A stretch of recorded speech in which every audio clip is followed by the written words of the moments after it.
as we continue to roll through the positional rankings at CBSSports.com. Our own Tom Fornelli had an interesting task, and I call it interesting because last year we had Ashton Jeanty sort of throwback to the dynamite workhorse superstar running back. We had kind of been missing it. You had your Derrick Henry about a decade ago, but the way that offenses had been going, the way that quarterbacks and even like wide receivers winning the Heisman Trophy, we really hadn't had that superstar running back, brought it back into the college football consciousness. Tom has ranked the top, not just running backs, but running back rooms for the entire country. Tom, when you were, I just wanted to at least open it with this question. What do you think the state of running backs is in college football right now? Does it feel like we've got stars at the position? And if so, who are those names that will probably dominate that conversation? I don't think we have an Ashton Jeanty, if that's what you mean. I think we have a lot of very good running backs, but there isn't a Jeanty or a Saquon Barkley or like those kind of stratosphere of players. I think that there are some really, really good spots where we'll talk about Penn State. They were number one on my list. They've got Nick Singleton and Katron Allen coming back, both of whom rushed for 1,000 yards at least last season. They're very good. I don't know if you would put either of them on like the superstar tier, but together in that offense, that's a really good room to have, especially with those two, because we know they're proven.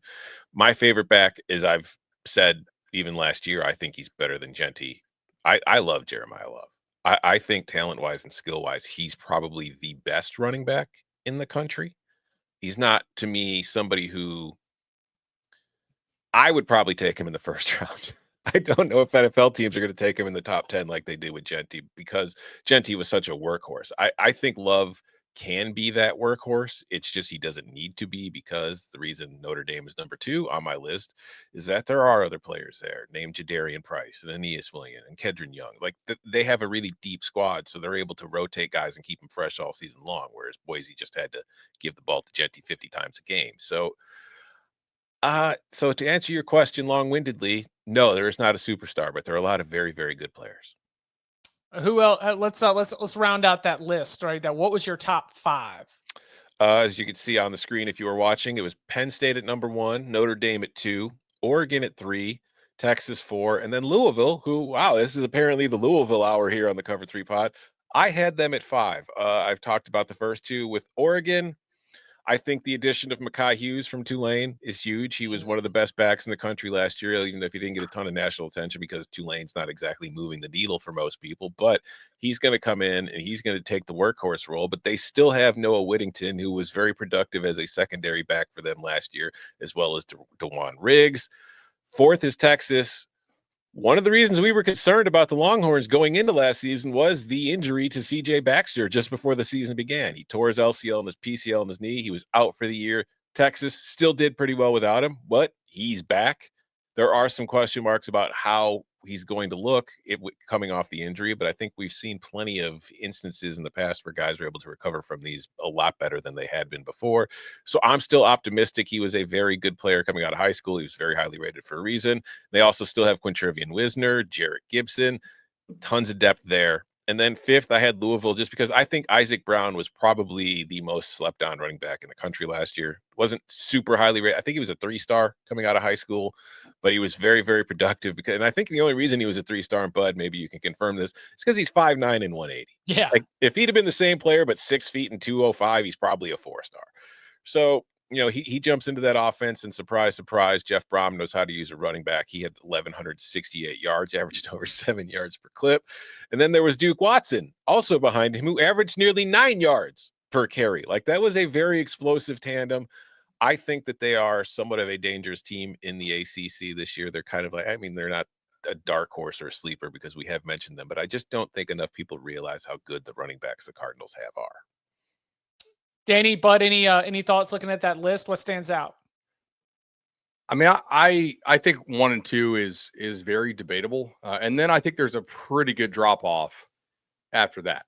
Like Texas, certainly the health of Baxter is going to determine it, right? Like if he returns to be that guy who also is a really good pass catching threat, I think Texas could make a whole lot of noise. I like Florida's backs too. Yeah. I think Michigan's backfield could be pretty interesting. Justice Haynes joining that And room. Marshall. Oh yeah. I might like Jordan. I might like Marshall over Haynes even, but like that's a very nice 1-2 combo there. People are saying Georgia in the chat. If the kid can hold on to the ball, yeah. He just, I mean, when he actually has the ball in his hands, he is electric. The problem is when the ball is on the ground, which with him is far too often. Even though if you look at like the ones he lost versus the ones he recovered, Miami's backs. Just looking at the chat here, yeah, not bad. What's his name bounced back pretty well from that injury that he suffered in the 23 bowl game against Rutgers. He was better. If he takes another step and can show that top gear, I think Miami could enter that conversation for sure. They do have some young freshmen who they like a lot. A&M is another one off injury concerns, right? Reuben Owens is back from injury. Le'Veon Moss was good for them last year. I think A&M's got a really sneaky good offensive line this year. I mean, there's a lot of backfields that have a nice 1-2 punch. I don't know how many like 30 carry guys are going to be out there this year at the top level. People are saying Florida in the chat. I don't hate that one either. I think that's a nice one. Yeah. Lagway could take some of those numbers too. But the honorable mentions in my list that didn't make the top 5 were Georgia, Minnesota, Oklahoma, and A&M. Oh, OU is a good one too, for sure. Yeah. Adding Jade Knott. Yeah. I think too, the running back position, it felt like for a time, and I know this was NFL level, like no one was paying them. They were diminished value. I think there's been a resurgence of physical running backs, like the bigger backs. And if you look at the last couple, the Michigan's run with Blake Corum in the backfield, and like Bud said, a lot of 1-2 punches because they're utilizing them the more. It feels like the return to physicality as, when Bama was winning with Tua and throwing it around a little bit more and the receivers became so like the premier players, you need a receiver. I think there's been a little bit resurgence of a physicality of the run game, which I think is a good thing. It's sort of the ebbs and flows of the dynamics of the sport.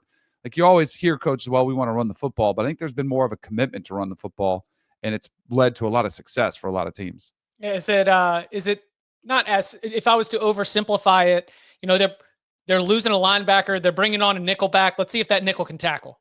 Yeah, absolutely. You got a little 190-pound something in that gap. Let's see what it's going to look like against what our force coming downhill. I saw a comment in Tailgate earlier. This past NFL draft, of course, the Tailgate doesn't even need to get fact checked. They're always on it. But this past NFL draft, the most number of running backs drafted in the last maybe 5 or 6 years. I mean, it's to your point, Danny. This is it is starting to become a more premium position in the game at large. And so a lot of fun. So check that out over on CBSSports.com. Full positional rankings weeks going on. We've got some of our other colleagues weighing in on the other position rooms.